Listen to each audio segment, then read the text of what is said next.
awma ci benn maanaam affaire yi defu la dara. je pouvais faire la même erreur parce que ces histoires de couleur c'est culturel man sol naa njaxas États-Unis borom ñaari tuur yi foog ne ci ñoom laa bokk parce que njaxas rek laa sol culture yi bokkul ñun couleur li muy signifier si ñun bokkul ak lu couleur de signifier ci ñeneen et que en fait li ma mun a jàpp mooy nit ki nee na dem na sax ba woote conférence de presse ne moom bokkul ci ñooñu dañu jàpp ni li mu wax mooy dëgg bay gis le contraire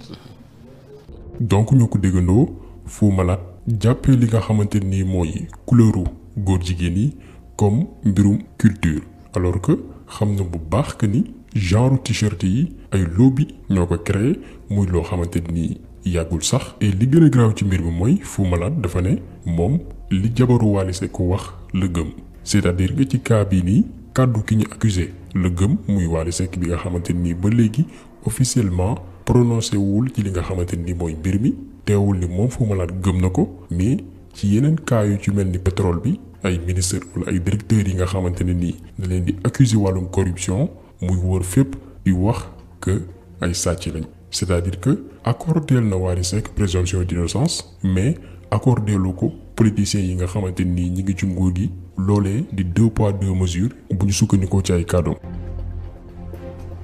Fou Malade nag nit la koo xamante nii dafa xaw a contradictoire ñi koy topp di ko suivre xam nañ ko li tax mu tenir propos yi ñun xam nañ ko te dinañ leen ko won benn par benn parce que wolof dafa ne ku ëmb sa sànqal ëmb sa sutura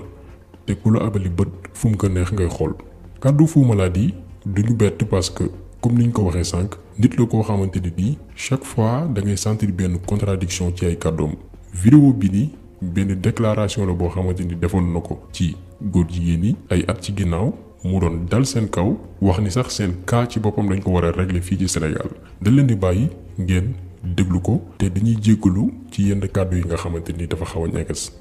sexualité bi man du lu may mun a nangu parce que góor buy sàkku moroomu góoram dafa mel ni nga taamu puus puub mooy parce que il faut que wax ji ñu koy wax parce que am na li nga xamante ne nit bu fekkee ànd na ak xelam ànd ak sagom war na xam ni bun du pour góor donc loolu ay affaire la yi nga xamante ne jarul sax il faut qu'on soit radical là-dessus pour mu réel amul wax bu rafet parce que loolu le sujet dafa ñaaw góor buy seq góor dañ ko war a régler tout de suite loolu amul parce que hip hop bi li ci nangu ko hip hop bi musu ko nangu donc hip hop bi moom moo tax ñu naan fake moo tax ñuy wax leneen ak leneen donc c'est des questions yi nga xamante ne il faut que les gens soient très radical là-dessus et puis nous sommes au Sénégal lañ nekk mënuñu toppandoo américains yi ba nekk ko mënuñu topp boo dem européens yi ba nekk européens yi ba nekk hip hop nangu ko nanguwuñ ko mënul nekk dégg ngeen li mu wax fii quelques at ci kanam maanaam ci 2019 bi lii mooy discours Fou Malade ci góor jigéen yi. Il ne faut pas que l'on soit hypocrite avec nous-mêmes parce que souvent dañuy évoquer nos valeurs socio-culturelles religieuses c'est un fléau c'est un mbir la boo xamante ne mu ngi dans tous les secteurs de la société ñu ngi fépp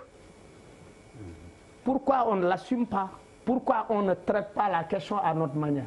man par exemple